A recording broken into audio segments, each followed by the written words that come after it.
Bismillahirrahmanirrahim. Assalamualaikum warahmatullahi wabarakatuh. Kembali lagi dengan saya, nama Hamid Fauzan, NIM 1710609446. Oke, kembali lagi kita dengan pelajaran fisika. Ingat ya, jargon kita. Fisika itu asik, guys. Nah, kali ini kita akan membahas tentang teorema Clausius dan tadi itu membahas sedikit tentang apa itu entropi. Oke, dalam dunia ini kita itu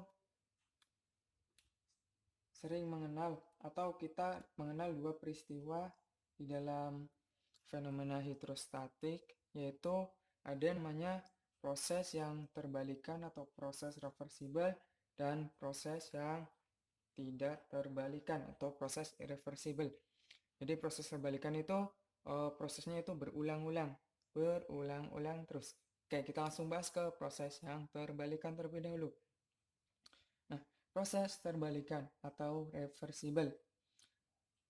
Dalam fisika mekanik itu kita mengenal namanya kerja mekanis, di mana kerja atau usaha bisa dikatakan kerja atau usaha itu disimbolkan dengan huruf W besar dengan persamaan adalah integral dari F dot dr, di mana F adalah gaya dan dr adalah perubahan posisi.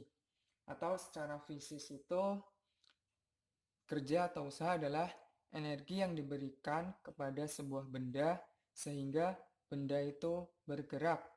Bergerak dari mana? Dari titik A ke titik B atau titik C ke titik D, atau intinya ada perpindahan bendanya itu loh. Nah, terus dalam sistem hidrostatis di situ juga ada kerja, karena di dalam sistem hidrostatis juga uh, terjadi adanya perubahan gitu loh. Dan kerja dalam tekanan hidrostatis kerja dalam sistem hidrostatis itu didefinisikan sebagai integral P dot dV, dengan P itu tekanan dengan satuan Pascal, dV itu perubahan volume, satuannya meter kubik bisa, liter juga bisa. Nah, dengan W kerja dengan satuan Joule. Kerja dalam sistem mekanis sama kerja dalam sistem hidrostatis sebenarnya dilihat dari persamaannya itu hampir sama ya, dimana kita bisa mengandaikan bahwa P itu besaran atau sesuatu yang diturunkan dari gaya. Jadi sifat P itu dalam sistem mekanis itu hampir sama seperti gaya itu loh. Nah, terus dV-nya itu besaran atau sesuatu yang diturunkan dari perubahan posisi. Nah, dalam sistem hidrostatis itu yang berubah itu volume, seringnya adalah volume. Jadi nih kita punya 3 sistem. Ini ada sistem A, sistem B, sistem C, di mana sistem tersebut digambarkan dalam grafik P versus V. Dalam grafik tersebut ini ada sebuah sistem di mana sistem itu berubah dari I ke F dan dia sifatnya reversible. Sifatnya reversible maksudnya apa? Dari I ke F juga berlaku kebalikan dari F ke I. Tapi kita meninjaunya satu dulu ya, dari I ke F. Nah, dalam sistem seperti ini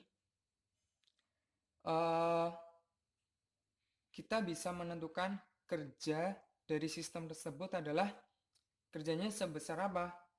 Sebesar ini luas daerah di bawah kurva. Nah, gimana sih cara nyari luas daerah di bawah kurva? Kembali lagi ke persamaan ini. Ini persamaan pokoknya ya, persamaan pokok awal. W sama dengan integral P dV. Nah, ketika ada nih ada benda mula-mula dengan V1, ini kan V1 pada tekanan segini ya, V1. Nah, benda tersebut karena tekanannya berubah ya, tekanan berubah, maka volumenya juga berubah. Nih, volumenya berubah. Jadi V2. Nah, volumenya bertambah atau berkurang? Nih, kalau kesini kan bertambah besar kan V-nya. Ini V bertambah besar. Berarti V-nya bertambah walaupun grafiknya menurun gitu ya. Nah, jadi kerja pada sistem A itu bisa didefinisikan seperti ini. Integral dari V1 menuju V2 P dot dV. Oke?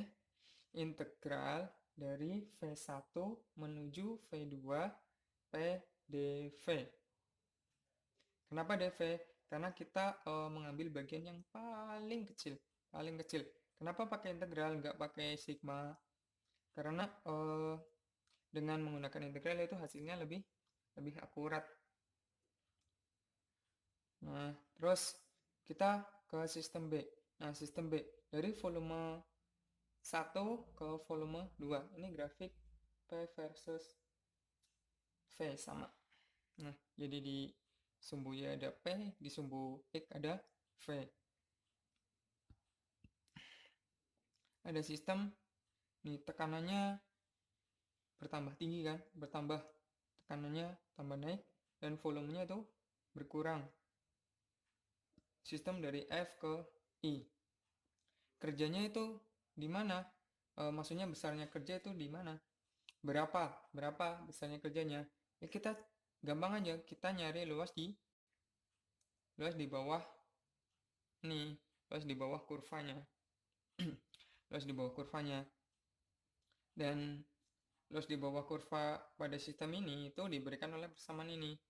W sama dengan negatif integral dari V1 menuju V2 P dV.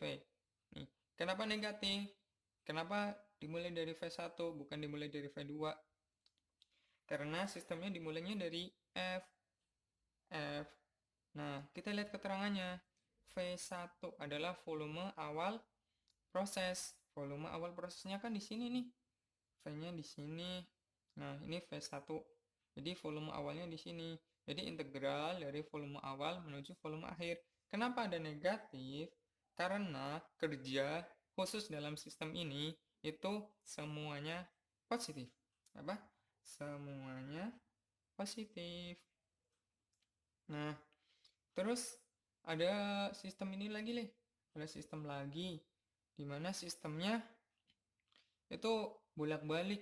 Nah, dari I menuju F dan dari F menuju I lagi. Jadi terus. Nah, berarti kalau misalnya sistemnya seperti ini, maka kerjanya di mana? Besar kerjanya menurut kurva. Besar kerjanya itu yang di bawah kurva sama di atas kurva ini. Jadi karena dia bolak-balik terus kan. Nah, dia bolak-balik terus, maka untuk mencari kerja pada sistem C itu diberikan oleh persamaan ini. W sama dengan integral tertutup. Integral tertutup maksudnya integralnya ini tertutup di sini. Jadi kalau ini kan terbuka kan. Nah, di sini terbuka. Kalau integral di sini itu integral tertutup dari P dV. Nah, itu kan tiga sistem awal buat permulaan. Oke, semangat. Lanjut. Nah, di sini misal kita itu nggak tahu tuh ada sistem yang lain. Di sini nggak tahu P, nggak tahu, di sini juga nggak tahu V. Jadi di sini itu kita ibaratkan itu sebagai sumbu Y dan ini sebagai sumbu X. Di mana sumbu Y itu ini karena kita membahas kerja, maka di dalam sumbu Y itu kita asumsikan sebagai gaya umum. Nah, dan yang di sumbu X itu kita asumsikan sebagai perpindahan umum. Nah, di sini ada sebuah sistem dari I menuju F. Berarti di sini ada X. 2. Nah, ada X 1. Nah, dari I menuju F. Nah, di mana untuk mencari kerja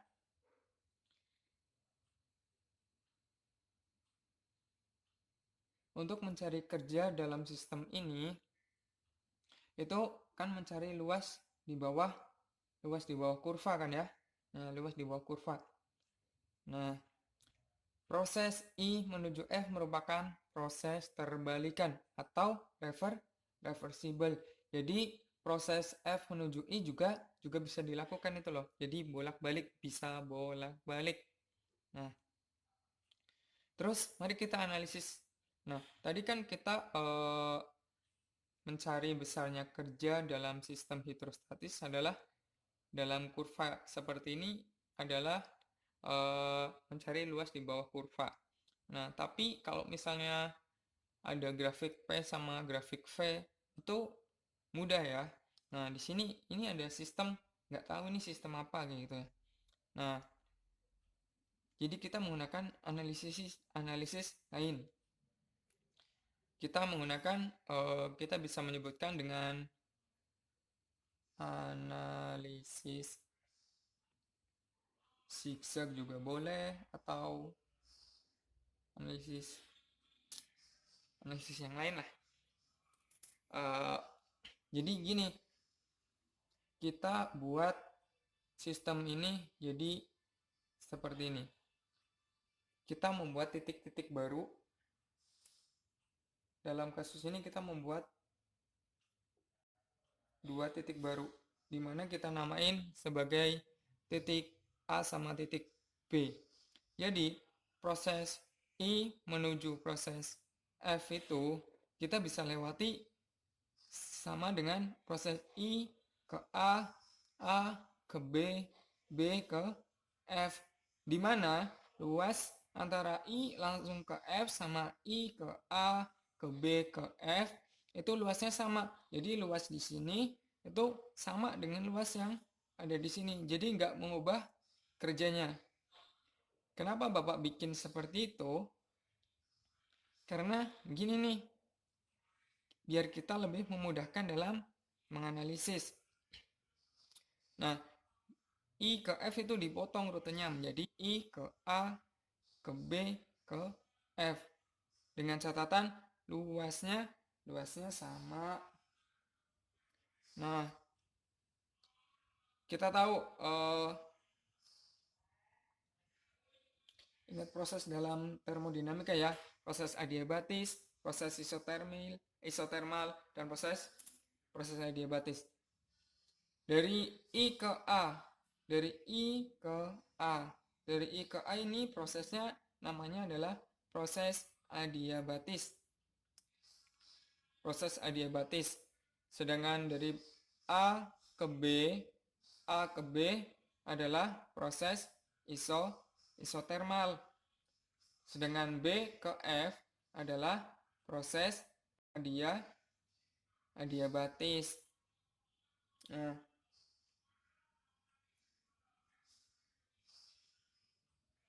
ingat proses adiabatis itu di situ tidak ada kalor yang terlibat di dalamnya. Dalam proses adiabatis tidak ada kalor yang terlibat di dalamnya.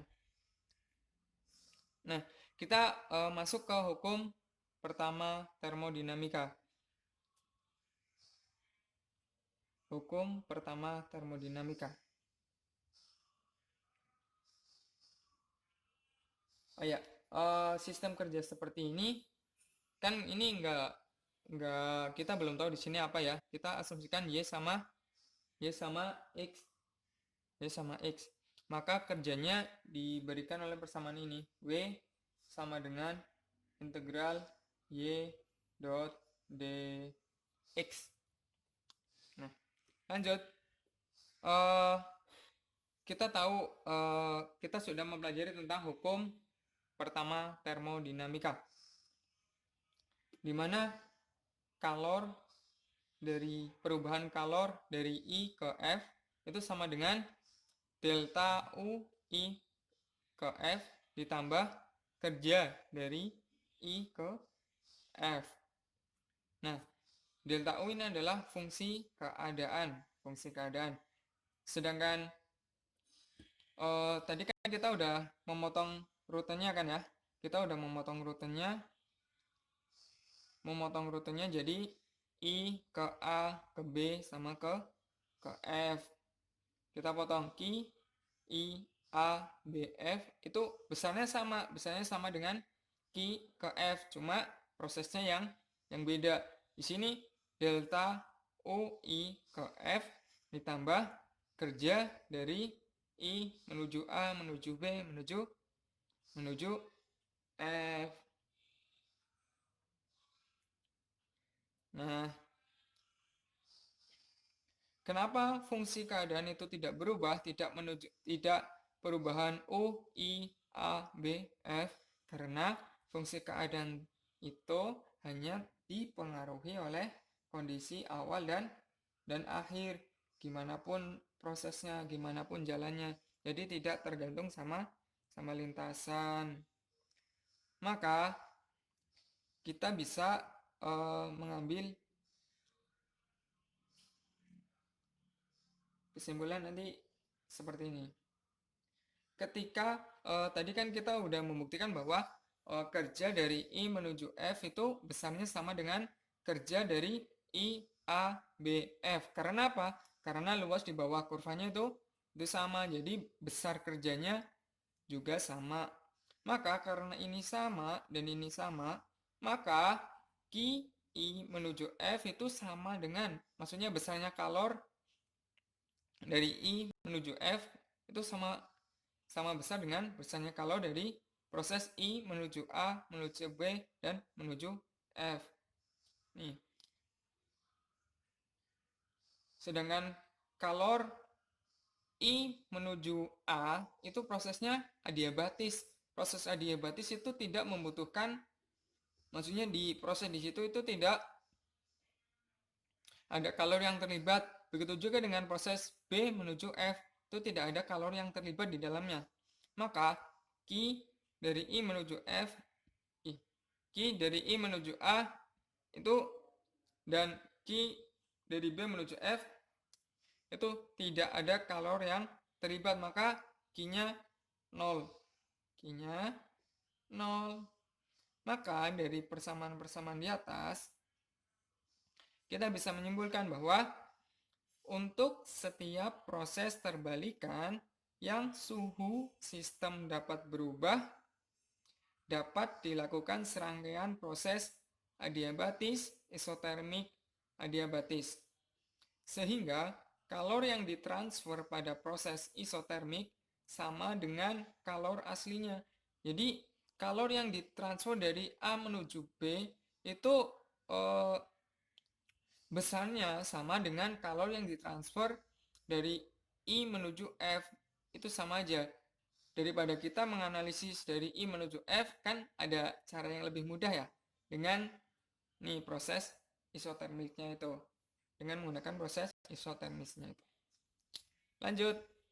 Nah,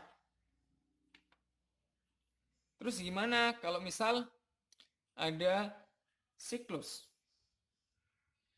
Ini masih di sumbu Y sama X, di mana di sini ada gaya umum, di sini adalah perpindahan umum. Jadi sistemnya tadinya kayak gini nih.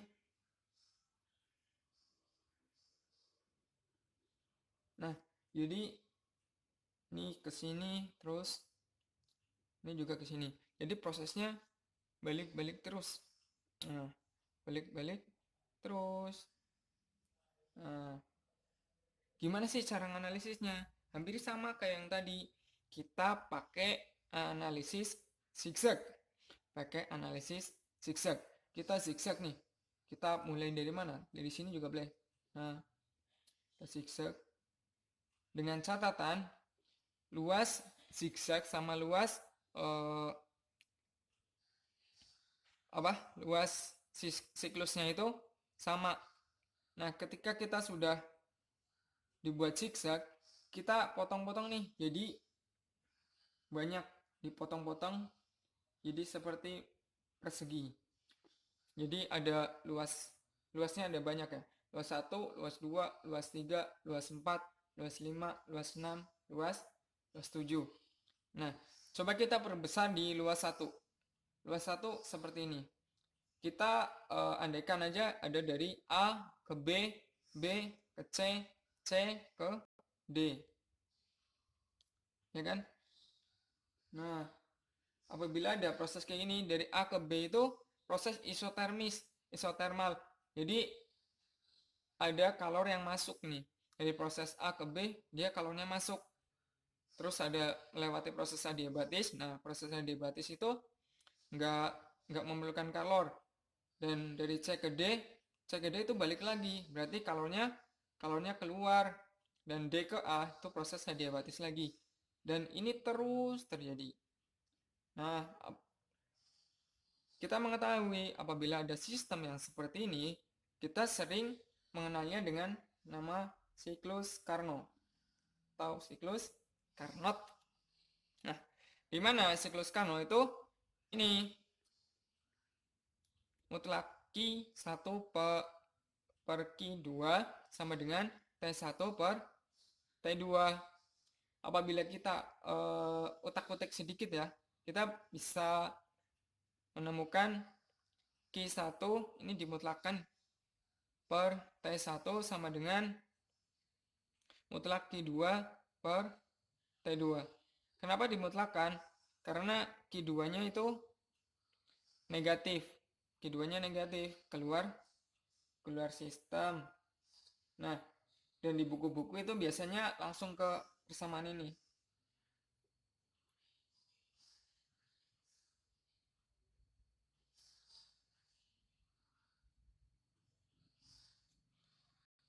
Langsung ke Q1 per T1 plus Q2 per T2.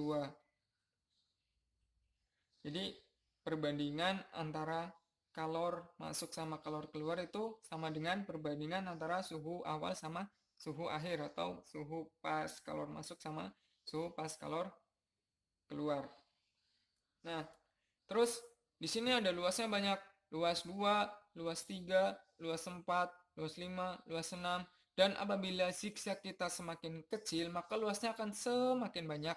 Nah, kita misalkan untuk mencari luas 2. Luas 2. Dengan cara yang sama seperti tadi itu, maka dia kan di sini juga akan membentuk siklus juga kan? Membentuk siklus Carnot. Kita menghasilkan persamaan ini juga.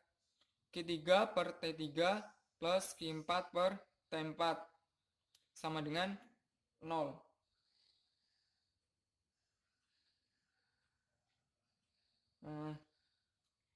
Terus luas 1 sama luas 2 tinggal dijumlahkan aja. Tinggal dijumlahkan. Luas 1 sama luas 2. Q1 per T1 plus Q2 per T2 plus Q3 per T3 plus Q4 per T4 sama dengan 0. Nah, sama dengan 0 nih. Karena dia membentuk siklus. Nggak ada yang kalor terbuang. Nah, apabila semua daerahnya ini kita bisa diwakili dengan persamaan ini. Persamaan sigma. Sigma itu jumlahan. Jumlahan dari Q per T. Jadi sebanyak apa kita memotong itu dijumlahkan semuanya. Nah, terus apabila luas daerahnya infinitesimal atau tidak terhingga ya, akan didapatkan ini R integral tertutup. Kenapa tertutup? Karena di sini membentuk siklus yang tertutup. Tertutup dari D bar Q per T. Nah, D bar Q ini jumlah luasan yang di sini. Sebanyak ada berapa Q-nya sih? Nah, itu kalau kecil maka kita bisa mengganti dengan simbol ini sama dengan 0. Nah, persamaan ini tidak lain dan tidak bukan adalah sering dikenal dengan namanya teorema Clausius. Jadi kita udah tahu tuh teorema Clausius. Nah, teorema Clausius, di mana R adalah tanda bahwa sistemnya reversible. Jadi ini hanya tanda ya. Di sini hanya tanda, di sini bukan R tetapan gas, itu bukan. Ini bukan tetapan gas. Ini hanya tanda bahwa sistem tersebut reversible. Jadi bisa berlaku bolak-balik tuh loh. Ini bisa ke sini, juga bisa ke sini. Oke, kita udah tahu teorema Clausius. Integral tertutup dari D bar T per T sama dengan dq dt. Integral tertutup dari dq dt sama dengan 0. Dengan R adalah hanya tanda bahwa sistem tersebut reversible.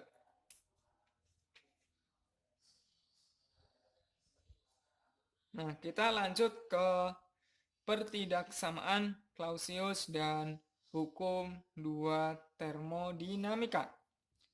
Jadi ada sistem nih, ada mesin dengan yang digambarkan dalam gambar ini.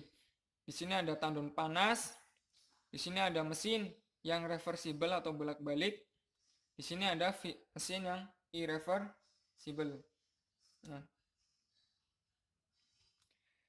ada tandon panas dengan suhu yang konstan sebesar T1. Dia mengeluarkan panas menuju mesin reversible sebesar D bar Q1. Nah, dari mesin reversible ini dia dikeluarkan ke mesin yang irreversible sebesar D bar Q. Jadi gabungan sistem ini itu kombinasi yang prosesnya tak terbalikan. Jadi ketika prosesnya dari sini dari tandon panas menuju R menuju I, itu nggak bisa dari I menuju R menuju T1. Jadi prosesnya hanya dari tandon panas menuju mesin yang reversible menuju mesin yang irreversible, yang di sini keluarannya adalah kerja. Keluarnya adalah kerja. Nah, kita tahu Q masuk sama dengan Q keluar. Karena di sini keluarannya adalah kerja, maka yang masuk pertama apa? Nih, dq1. dq1 sama dengan D bar dari usahanya atau kerjanya. Secara total, mesin mengambil kalor dari tandon panas dan dikeluarkan sebagai kerja mekanik. Jadi kerja di sini adalah kerja mekanik. Nah, jadi mesinnya melakukan kerja itu loh. Melakukan kerja. Terus menurut pernyataan Kelvin Planck, itu dW D bar W itu tidak mungkin positif karena ini tidak melakukan hukum dua termodinamika. dW-nya itu tidak mungkin positif ini. dW-nya tidak mungkin positif. Karena dW-nya nggak mungkin positif, maka yang memungkinkan adalah ini. D bar W kurang dari sama dengan 0. Ulangi, D bar W kurang dari sama dengan 0. Kita analisis. Tadi kan kita tahu bahwa D bar Q1 sama dengan D bar W. Ketika D bar W itu tidak sama dengan 0, maka tidak sama dengan 0, kurang dari sama dengan 0, maka begitupun besar ini D bar Q1 juga kurang dari sama dengan 0. Kita perhatikan mesin yang reversible.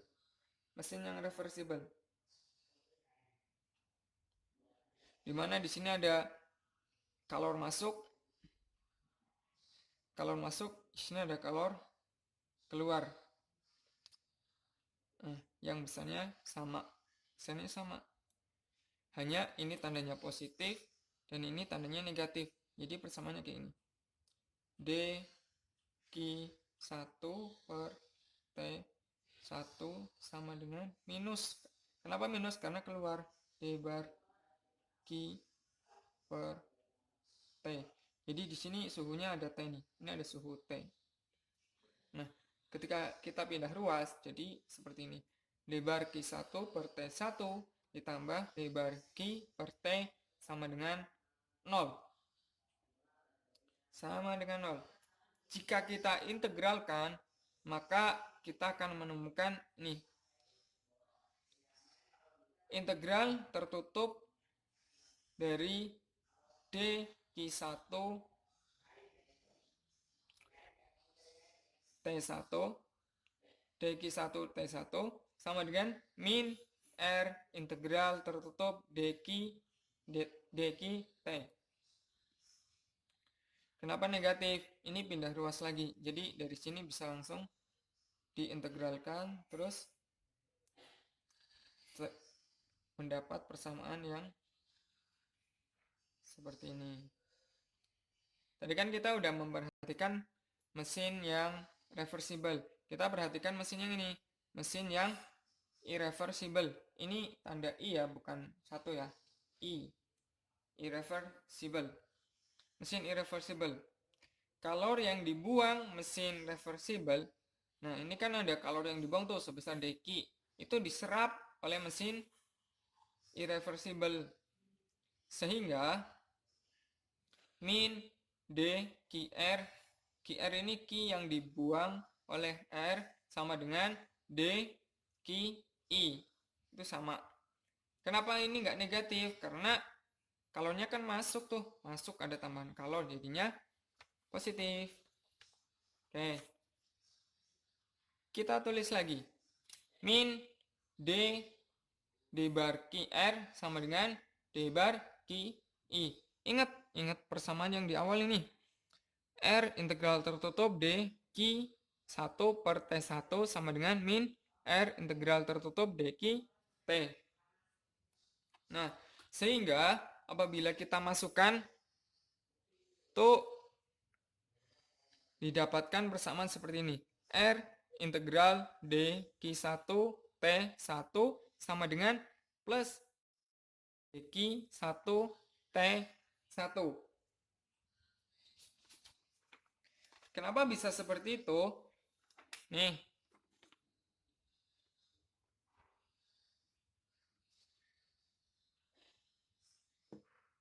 dq yang di R itu apa tuh? dq yang di R adalah nih, dq yang di R itu min integral tertutup dq. Nah, q-nya ini karena di sini kita tadi meninjau q yang irreversible, maka ini dq irreversible per T irreversible. Nah, terus nah, karena ini adalah besarnya d q i adalah minus d bar q r, sedangkan kita tahu ini adalah persamaan ini adalah d bar q r. Karena ini masukin ke sini. Karena negatif ketemu negatif jadinya positif d bar q i per t i. Nah, kita mendapatkan persamaan seperti ini.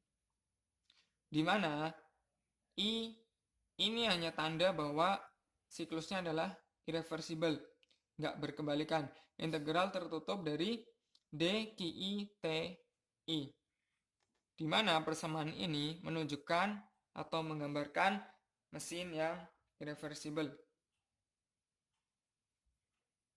Nah, ya kan? Tadi T pada tandon panas adalah nilainya positif. nilai positif dan konstan. Karena tandanya itu konstan, kita asumsikan konstan ya. Maka sementara D/Q1 itu kurang dari 0 karena negatif kan? Berarti kurang dari 0. Maka integral tertutup DQI TI itu bakal kurang dari 0. Kurang dari 0. I integral tertutup DQI TI kurang dari 0.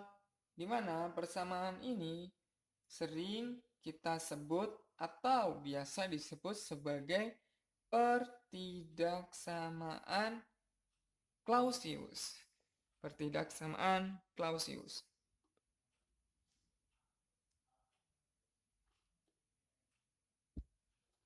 Pertidaksamaan Clausius. Nah, kita dapat menuliskan hukum dua termodinamika itu pada proses terbalikan kita punya R integral tertutup dq T sama dengan 0. Ini teorema Clausius. Proses tak terbalikan itu I irreversible integral tertutup D bar Q T kurang dari 0. Yang kita sebut sebagai pertidaksamaan Clausius. Pertidaksamaan Clausius. Sehingga kita dapat menuliskan seperti ini. Integral tertutup D bar Q T kurang dari sama dengan 0. Integral tertutup dari dq T-nya kan konstan, kurang dari 0. Yang kita sebut sebagai pernyataan Clausius. Nah, gimana? Pusing nggak? Enggak kan? Lanjut. Tadi adalah pembahasan tentang persamaan dan pertidaksamaan Clausius yang menghasilkan pernyataan Clausius. Ingat, fisika itu asik guys. Nah, kita lanjut ke entropi.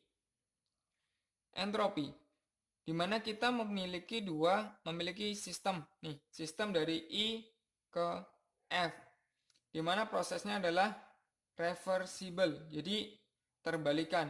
Dari I ke F kita asumsikan sebagai R1 reversible 1, dari F ke I adalah reversible 2. Nah, ketika ada sebuah sistem yang reversible, kita langsung keingat tuh sama teorema Clausius.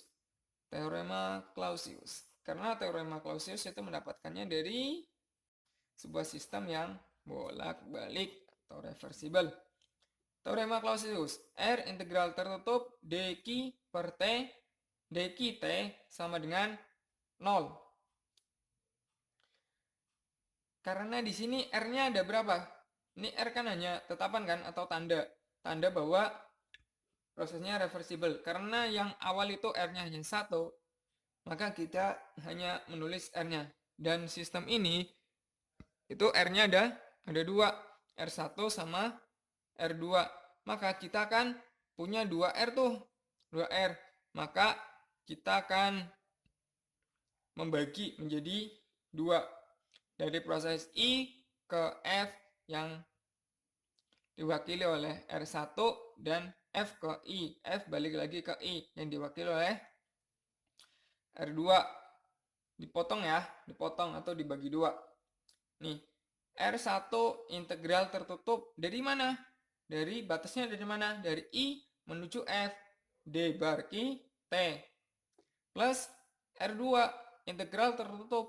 Batasnya dari mana? Kan mulainya dari F tuh. Dari F ke I dq bar T. Sama dengan 0. Sama dengan 0. Karena nggak ada yang kebuang. Sama dengan 0. Nah, apabila kita otak-atik sedikit, biar batasnya itu sama, maka kita balik ini batasnya. yang tadinya R2 itu yang positif, maka ketika batasnya dibalik, maka hasilnya adalah negatif. R1 integral tertutup I F D Q T min R2 integral tertutup dari I menuju F dq T sama dengan 0. Apabila kita pindah ruaskan, jadi seperti ini. R1 integral tertutup I menuju F D bar Q T sama dengan R2 integral tertutup batasnya dari I F D Q T. Jadi besarnya perubahan kalau dari sini menuju ke sini, antara dari sini dari I ke F sama F ke I itu besarnya sama. Jadi kalau yang dibutuhkan itu sama. Nah, nilai integral tertutup I menuju F D bar Q T itu tidak bergantung lintasan. Jadi walaupun misal dari I menuju ini ada I, ini F. Dari I menuju F ini kayak gini. Lintasannya kayak gini. Nah, terus yang dari F ini kan I menuju F kayak gini tuh. Terus yang dari F menuju I cuma kayak gini. Nah, dari F menuju itu cuma kayak gitu. Maka nilainya itu nggak berpengaruh. Jadi nilai integral tertutup dari I menuju F-nya itu atau F menuju I itu akan sama besarnya. Sehingga kita mendapatkan fungsi keadaan yang disebut entropi.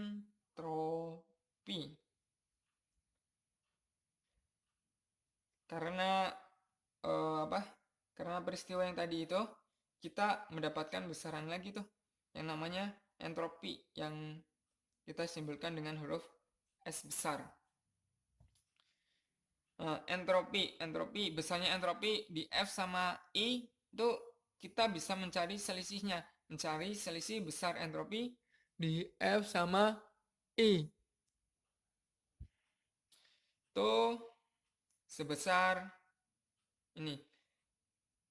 Dari I menuju F berarti yang menuju dikurangi yang dituju. Jadi titik akhir dikurangi awal.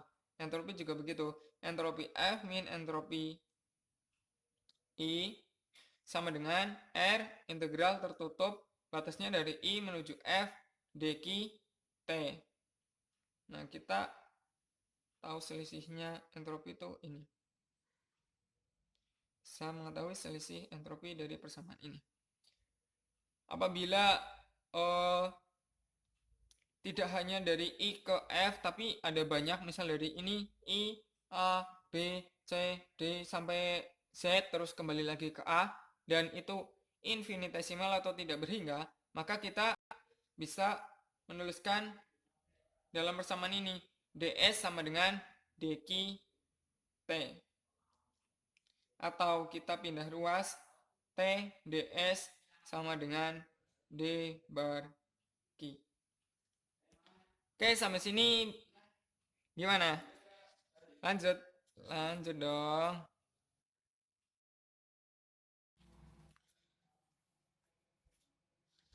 Oke, mari kita lanjutkan pembahasan kita tentang fisika statistik. Ingat, fisika itu asik, guys. Oke, kita masuk ke subbab yang baru.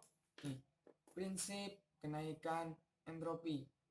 Di alam ini, sistem itu terbagi menjadi dua, yaitu sistem yang terbalikan sama sistem yang tidak terbalikan. Ya, maksudnya secara dipelajari lewat ilmu pengetahuan itulah. Kenapa kita membahas sistem yang terbalikan terlebih dahulu? Kita sudah membahasnya di pertemuan yang sebelumnya. Coba diingat-ingat lagi ya. Coba yang pertama, tinjau proses terbalikan atau lebih dikenal dengan reversible. Jika suatu sistem melepas kalor sebesar Q ke lingkungan, maka kita dapat menemukan bahwa perubahan entropi sistem adalah min Q per T.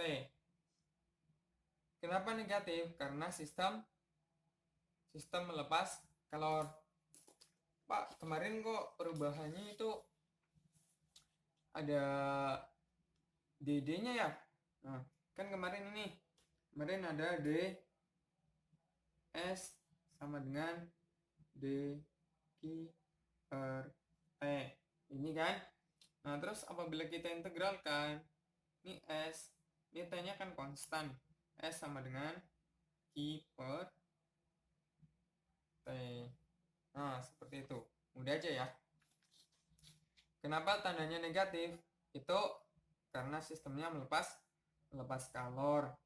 Nah, perubahan entropi lingkungannya adalah sebesar plus Q per T. Karena lingkungannya menerima kalor dari sistem, sehingga tandanya positif. Sehingga perubahan entropi semesta atau gabungannya dari sistem dan lingkungan adalah 0. Kenapa sih 0? Ya, kita tinggal tambahin aja. Min Q per T plus Q per T. Nah, ini sama dengan berapa? Sama dengan 0. Sorry, ada matanya. Inilah, ini negatif. Ini ibaratkan ini negatif Q-nya 1, positif Q-nya 1. Kamu punya utang 1, kamu mau nyari utang 1. Min 1 ditambah 1. Coba pakai kalkulator. Pasti ketemunya 0 ya.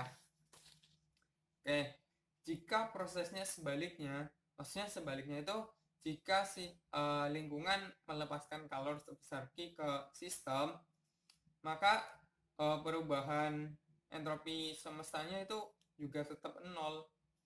Hanya yang perubahan entropi lingkungan yang tadinya positif, karena dia melepaskan kalor, maka dia tandanya berubah jadi negatif, sedangkan yang sistem berubah jadi positif. Sehingga apabila dijumlahkan tetap 0. Nah, kita lanjut ke proses tak terbalikan.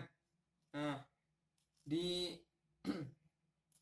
alam hampir bahkan semua prosesnya itu tak terbalikan. Hampir semua proses yang ada di alam itu adalah proses tak terbalikan. Nah, contoh apa? Contohnya di sini banyak banget sebenarnya contohnya. Contohnya Bapak misalkan korek api ya. Nih, ini ada korek api.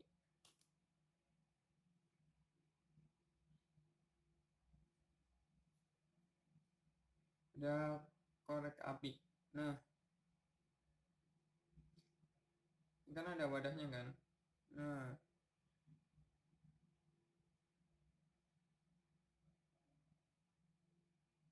ketika korek ini digesekkan ke sini, maka dia akan terbakar kan. Nah, ketika dia terbakar, maka dia akan melepaskan kalor. Nah, dia akan melepaskan kalor, terus kan semakin lama apinya semakin besar, berarti kalor yang dikeluarkan itu semakin banyak. Nah, sampai akhirnya batangnya habis, udah kena api semuanya. Nah, ketika batangnya sudah habis, proses dari habis untuk kembali ke bentuk korek api yang sedia kala itu nggak mungkin kan ya, nggak mungkin, nggak ada proses seperti itu. Dari kalor yang sudah terlepas, dia berubah lagi menjadi sebuah batang korek api yang utuh gitu. Itu nggak ada ya, kecuali dengan izin Allah ya. Tapi di sini kita nggak membahas sampai situ, kita membahas sainsnya. Oke. Terus juga nih ada proses difusi juga. Proses difusi, jadi ketika ada misal air, sini ada partikel partikel apa ya, ngumpul jadi satu.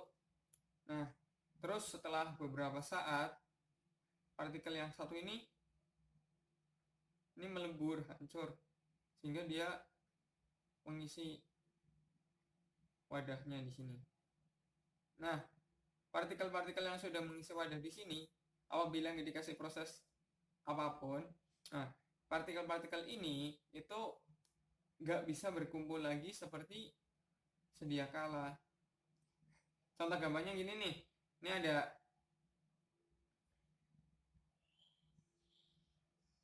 air. Nah, kamu punya roti nih di sini, roti didiamin lama-lama roti itu hancur kan. Nah, lama-lama roti itu hancur, turun ke bawah. Nah, bisa nggak roti yang hancur ini tiba-tiba kok berubah jadi roti yang utuh kembali? Enggak kan? Hampir semuanya itu yang di alam prosesnya proses tak terbalikan. Nah, apabila sudah jadi kalor, tidak dapat berubah menjadi korek api lagi. Itu yang kasus korek api.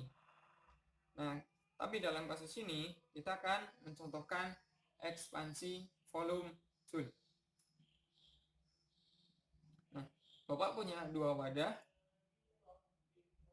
yang diisi dengan gas, tapi ini dimampatkan ya. Di sini ada sekatnya, sehingga nggak ada udara yang bisa keluar ke sini. Maka di sini adalah V1, V1. Di sini ada tekanan udara 1, juga ada volume udara 1.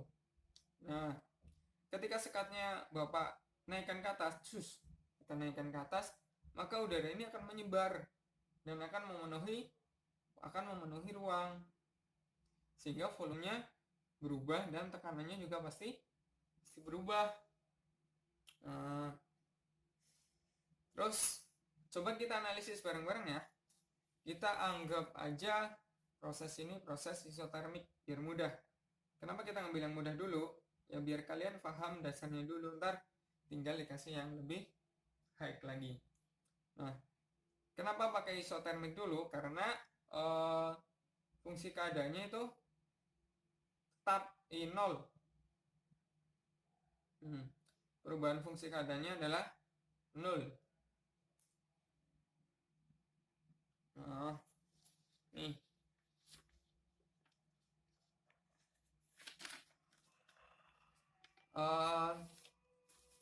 Kita punya nih, Bapak di sini nulisnya kok kebalikannya ya, terbalik ya biar kalian nggak bingung. Itu nih, yang ini kita punya kemarin adalah Q sama dengan delta U plus V.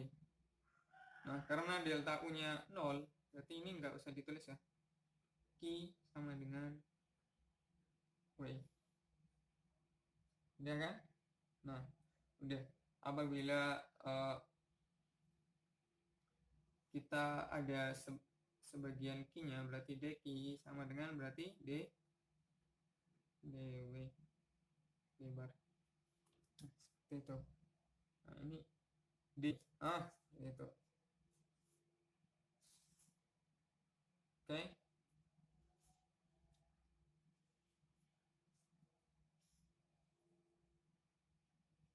Ini dQ-nya sebesar ini. Maaf, clear. Besarnya dQ itu sama dengan besarnya kerja yang dilakukan oleh sistem ini. Nah, kerja yang dilakukan oleh sistem. Jadi ketika ini dilepas, berarti sistemnya bekerja, dia akan partikelnya berpindah, dia melakukan kerja kan. Kemarin kita bahas kerja adalah energi yang dibutuhkan, yang disalurkan sehingga partikel berubah dari posisi A ke B. Ini partikel gasnya itu berubah, jadi sistem ini melakukan kerja. Nah, melakukan kerjanya itu sebanding dengan atau sama dengan besarnya dQ. Oke.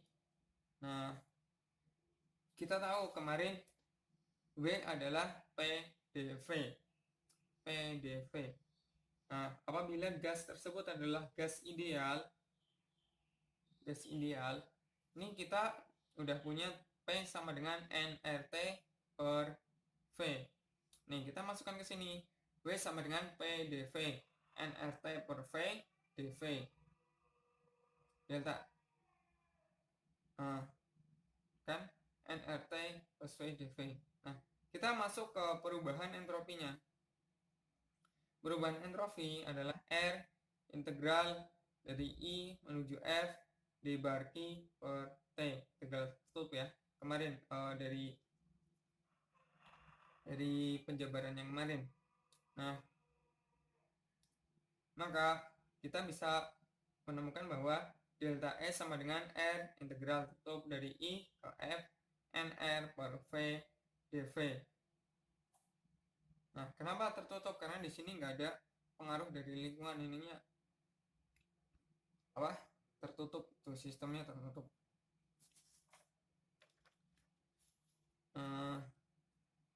Dari sini ke sini bisa kan?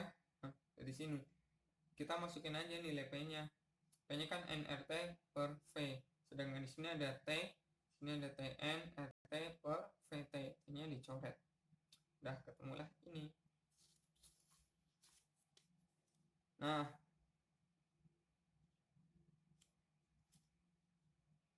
tadi kan kita punya delta S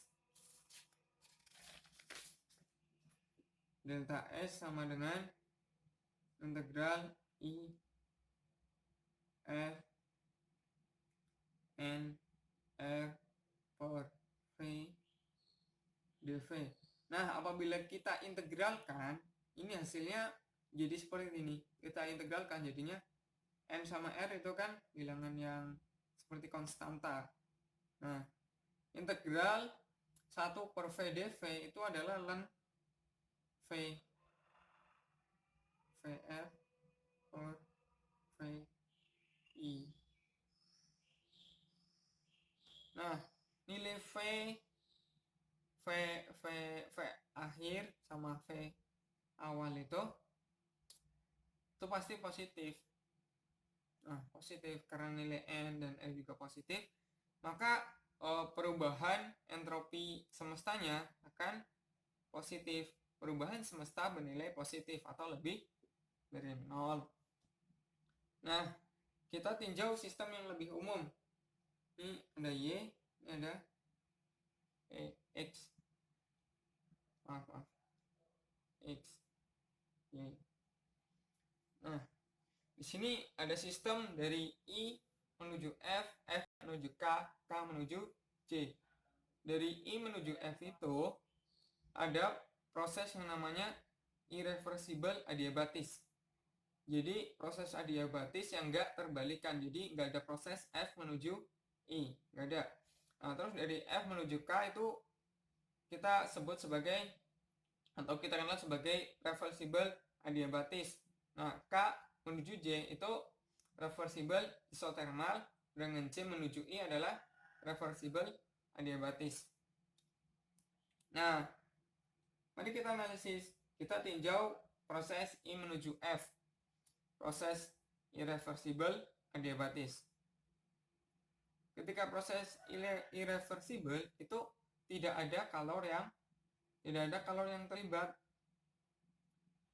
Nah, begitu juga dengan ini proses F ke K, I, J ke I, itu juga nggak ada kalor yang terlibat, sehingga perubahan entropi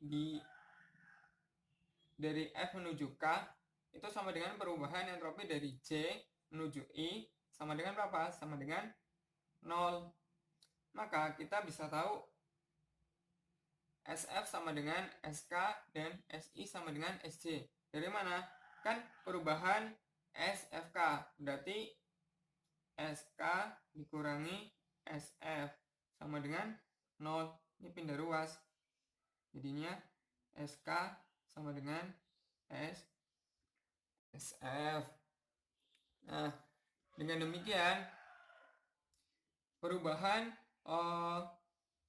entropi dari I menuju F adalah entropi F dikurangi entropi I. perubahan dari I menuju F itu besarnya sama dengan perubahan entropi dari K menuju J. Sm min Si sama dengan perubahan entropi dari J menuju K.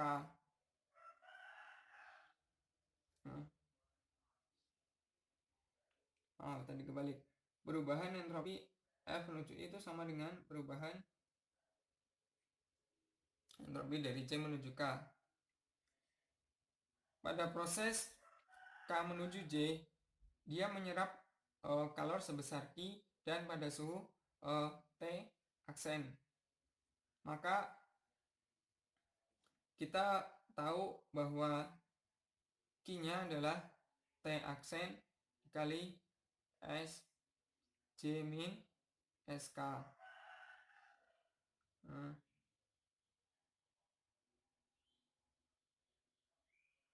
SC min SK. Nih dari mana? Dari sini. Persamaan Q T. Kenapa Bapak tulisan R? Karena di sini prosesnya reversible. Nah, dengan sistem melakukan kerja sebesar W. W-nya tadi kita udah tahu bahwa W-nya itu besarnya itu sama dengan QR.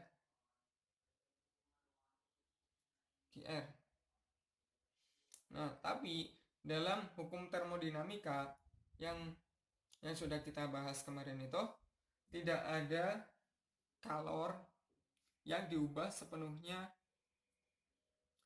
ke kerja. Makanya QR-nya itu pasti selalu negatif atau 0. Karena QR selalu negatif atau 0 sehingga T aksen SJ min SK kurang dari sama dengan 0. Perubahan SKJ dari K menuju J adalah kurang dari sama dengan 0. Nah, sedangkan perubahan I ke F itu kebalikannya, perubahan entropi dari J menuju K. Nah, lihat arahnya. Ini kan I menuju F. Itu besarnya berarti sama dari perubahan J menuju K. Sedangkan J menuju K itu dia nilainya kebalikan dari perubahan entropi dari K menuju J. Nah, kita tadi sudah tahu bahwa perubahan entropi dari K menuju J adalah lebih kecil daripada 0 nih. Perubahan entropi dari K menuju J itu lebih kecil sama dengan 0. Nah, sedangkan perubahan entropi dari J menuju K adalah kebalikan dari ini. Maka lebih besar sama dengan 0 kebalikannya. Nah, kita tahu bahwa perubahan entropi dari I menuju F adalah nilainya lebih besar dari 0. Sehingga kita bisa menyimpulkan dari dua contoh di atas itu prinsip pertambahan entropi untuk setiap proses tak terbalikan entropi semesta selalu bertambah. Nah, terus nih prinsip pertambahan entropi. Pada hukum 2 termodinamika kita telah mengenal mesin yang kerjanya seperti ini. Di sini ada tandon panas, di sini ada tandon dingin. Di mana tandon panas menyerap kalor dari tandon dingin sebesar Qc tanpa adanya kerja di dalamnya, tanpa adanya kerja mekanik.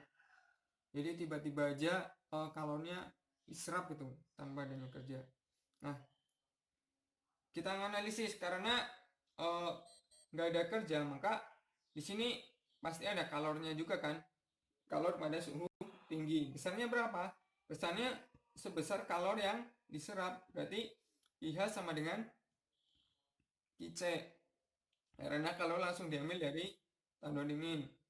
Nah, pada tandon panas, kita punya perubahan entropinya apa? Plus QH per TH. Kenapa plus? Karena dia menerima kalor, sedangkan nilai QH itu sama dengan nilai QC. Nah, berarti kita bisa menuliskan seperti ini. Ini sama aja ya. Perubahan entropi di H adalah QC per TH. Sedangkan pada tandon dingin, perubahan entropinya SC S cold sama dengan min QC per TC. Nah, kenapa min? Karena dia melepaskan kalor. Terus berapa totalnya? Kita tambahkan aja. Perubahan entropi total sama dengan QC per TH plus ini dalam kurung min QC per TC. Nah, karena kita punya sama-sama QC, QC-nya dikeluarkan. QC dikalikan 1 per TH min 1 per TC. Kita ingat, TH sama TC nilainya besar mana? Besar TH kan, namanya juga height. Nah, karena besar TH 1 per lebih besar dikurangi 1 per lebih kecil, maka hasilnya negatif. TH lebih besar dari TC, maka hasil perubahan entropinya negatif. Nah, perubahan entropi negatif pada proses yang tak terbalikan, perubahan entropi negatif itu kontradiktif sama apa? Sama hukum yang sudah kita buktikan tadi. Nah, maka kita bisa mengambil kesimpulan singkatnya bahwa tidak ada alat yang seperti ini, mengambil kalor tanpa adanya kerja di dalamnya. Itu nggak ada. Nggak ada alat yang semacam itu dalam kehidupan nyata. Nah, terus yang ada mesin 2 nih, ada tandon panas, dia melepaskan kalor, dan kalor semuanya itu diubah menjadi kerja, dikeluarkan sebagai kerja, semuanya diubah menjadi kerja. Nah, di sini ada tandon dingin, dia nggak ngapa-ngapain, jadi ntar perubahan entropinya 0. Tandon panas, dia melepaskan kalor, maka perubahan entropinya adalah negatif QH per TH sama dengan min W per TH. Pada tandon dingin itu 0. Kenapa ini min QH besarnya sama dengan W? Karena semuanya diubah jadi kerja, maka yang keluar dari sini sebesar QH, maka besarnya sama dengan kerjanya. Nah, perubahan entropi totalnya adalah min W per TH kurang dari sama dengan 0. Kenapa kurang dari? Karena ini negatif, sedangkan TH adalah positif. Negatif dikurangi positif, dibagi positif, hasilnya negatif. Maka kita juga bisa mengambil kesimpulan bahwa tidak mungkin ada alat yang kalornya 100% dibuat untuk kerja mekanik. Oke, gimana? Masih semangat kan? Masih dong. Nah, sekian pembahasan dari Bapak. Apabila ada kesalahan, mohon maaf. Wassalamualaikum warahmatullahi wabarakatuh. Hamid Fauzan NIM 17 10 60 900 4 6. Dah, selesai.